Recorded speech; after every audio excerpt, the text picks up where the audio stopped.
हमारे संवाददाता इदरीस लोन ज्यादा जानकारी के लिए हमारे साथ मौजूद है। इदरीस, कुछ सवालों के जवाब यहां पर आपसे तलाशने की कोशिश करेंगे कि क्या सेना के काफिले को यहां पर निशाना बनाने की कोशिश की जा रही थी? आखिर वो ड्राइवर जिसे आतंकवादी कहा जा रहा है वो कैसे भाग गया? क्या वो अब तक गिरफ्त में आ पाया है? किस तरह की अपडेट आपके पास?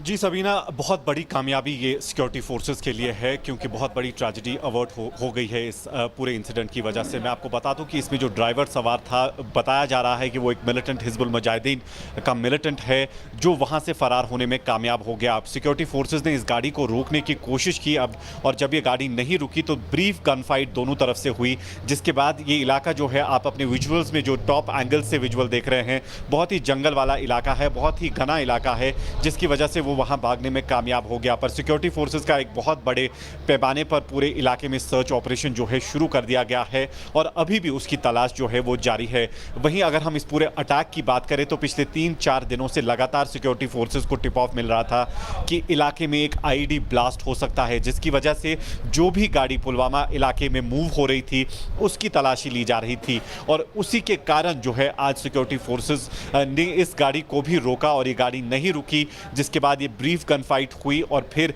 इस गाड़ी में सिक्योरिटी फोर्सेस को आईडी मिला। सिक्योरिटी फोर्सेस ने पहले इस गाड़ी की पूरी जांच की, इसकी तस्वीरें ली, इसके चेसिस नंबर भी उठाया। हालांकि जो इसका नंबर प्लेट है वो फेक कहा जा रहा है, पर उसकी सभी तस्वीरें जो है सिक्योरिटी फोर्सेस ने पहले ली और उसके बाद एक फॉरेंसिक टीम को भी बुलाया गया और फिर इसमें जो आईडी मौजूद था उसको ब्लास्ट करने के बाद वहां से आईडी के सैंपल्स भी फॉरेंसिक टीम ने उठा लिए हैं। इस पूरे मामले में सिक्योरिटी फोर्सेस ने अब इन्वेस्टिगेशन शुरू कर दी है, पर इसे एक बहुत बड़ी कामयाबी माना जा रहा है क्योंकि इससे एक बहुत बड़ा अटैक अंजाम दिया जा सकता है जो कि अवर्ट हो गया है। इदरीस, आप हमारे साथ आगे भी बने रहिएगा, आगे भी आपसे अपडेट लेते रहेंगे, लेकिन बीजेपी नेता रविंद्र रैना का क्या कुछ कहना है इस पूरे मामले को लेकर वो आपको यहाँ पर सुनवाते हैं।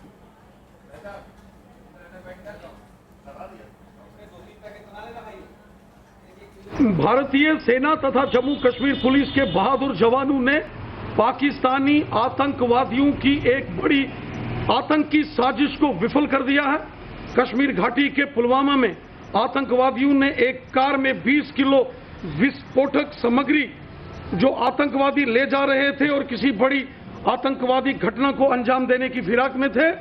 हमारे बहादुर जांबाज जवानों ने पाकिस्तानी आतंकवादियों की साजिश को विफल कर दिया है। सारी विस्फोटक सामग्री जो है वो सेना और पुलिस ने अपने कब्जे में ले ली है।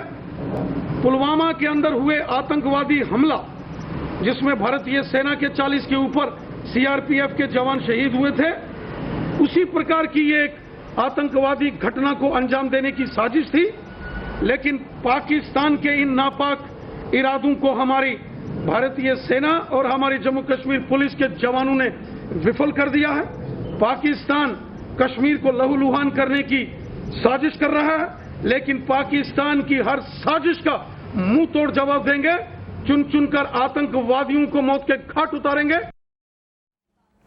तो जम्मू कश्मीर बीजेपी के अध्यक्ष रविंद्र रैना को इस वक्त आप सुन रहे थे, लेकिन हमारे साथ हमारे संवाददाता इदरीस लोन भी बने हुए हैं। इदरीस, एक बार फिर से आपकी तरफ रुख करेंगे। कोई दो राय नहीं कि भारतीय जवानों को एक बड़ी कामयाबी यहां पर संयुक्त ऑपरेशन के दौरान मिली है, लेकिन कितना ज्यादा जरूरी है और अलर्ट मोड पर आना, क्योंकि जिस तरह से आतंकवादी संगठनों के टॉप लीडर्स मारे गए, उनका खात्मा यहां पर भारतीय जवानों की तरफ से किया गया। बड़ी साजिश को अंजाम देना इन आतंकियों का मकसद।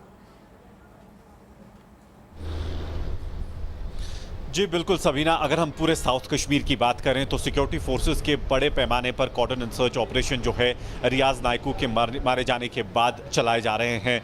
कोई भी दोराहे नहीं है कि सिक्योरिटी फोर्सेस पूरी एहतियात बरत रहे हैं कि कोई बड़ा अटैक साउथ कश्मीर या नॉर्थ कश्मीर में अंजाम ना दिया जाए। और उसी के कारण आज भी जब सिक्योरिटी फोर्सेस को पिछले 5 दिनों से लगातार टिप ऑफ मिल रहा था कि इस इलाके में एक आईईडी ब्लास्ट बहुत बड़े पैमाने पर हो सकता है, उसी को देखते हुए सिक्योरिटी फोर्सेस बहुत ही ज्यादा सतर्क थे और उसी को देखते हुए आज सुबह भी सिक्योरिटी फोर्सेस हर उस गाड़ी की तलाशी ले रहे थे जो गाड़ी पुलवामा डिस्ट्रिक्ट में मूव हो रही थी और उसी के कारण जो है इस आईडी को पकड़ा भी गया और इस आईडी को ब्लास्ट भी किया गया। बहुत बड़ी ट्रेजेडी हो सकती थी, बहुत बड़ा अटैक जो है मिलिटेंट्स अंजाम दे सकते थे इस आईडी की वजह से, जो कि अवर्ट हो गया है और सिक्योरिटी फोर्सेस के अलर्ट होने के कारण ही ये पॉसिबल हो पाया है। बिल्कुल इदरीस, और इसमें कोई शक नहीं कि हमारे भारतीय जवान जो है वो हर पल मुस्तैद रहते हैं, चौकन्ने रहते हैं। वो जानते हैं कि किस तरह से आतंकी कभी भी बड़ी वारदात को अंजाम दे सकते हैं। लेकिन कहा जा सकता है अभी, क्योंकि कुछ दिनों पहले गृह मंत्रालय की तरफ से अलर्ट भी जारी किया गया था कि आतंकवादी किसी बड़ी वारदात को अंजाम देने की फिराक में है, उसके मद्देनजर कहा जा सकता है जो चौकसी थी वो और भी ज्यादा थी।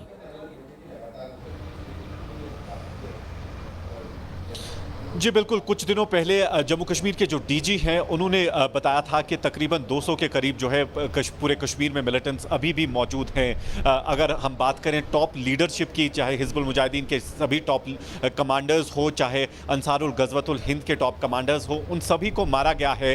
पर एक नया लीडरशिप जो है उभरा है साउथ कश्मीर में। स्पेशली अगर हम हिजबुल मुजाहिदीन आउटफिट की बात करें तो उसको टैकल कर रहे हैं सिक्योरिटी फोर्सेज अपने तरीके से, और उसी को देखकर क्योंकि बहुत सारे कमांडर्स मारे गए हैं, उसी को देखकर जो मिलिटेंट ग्रुप्स हैं वो अटैक अंजाम दे सकते हैं। ये पहले से ही इंफॉर्मेशन जो है सिक्योरिटी फोर्सेस के पास थी, और उसी को देखकर आप देख रहे हैं कि चाहे वो नॉर्थ कश्मीर हो, साउथ कश्मीर हो, जहां पर भी कासो चलाए जा रहे हैं वहां पर इनकाउंटर्स हो रहे हैं। काफ़ी मिनिमल डैमेज के साथ इनकाउंटर्स किए जा रहे हैं, और साथ ही अब जाकर आज का जो अटैक अंजाम देने वाले थे मिलिटेंट, वो भी अवॉइड कर दिया गया है। बहुत बहुत शुक्रिया इदरीस जानकारी के लिए आपका।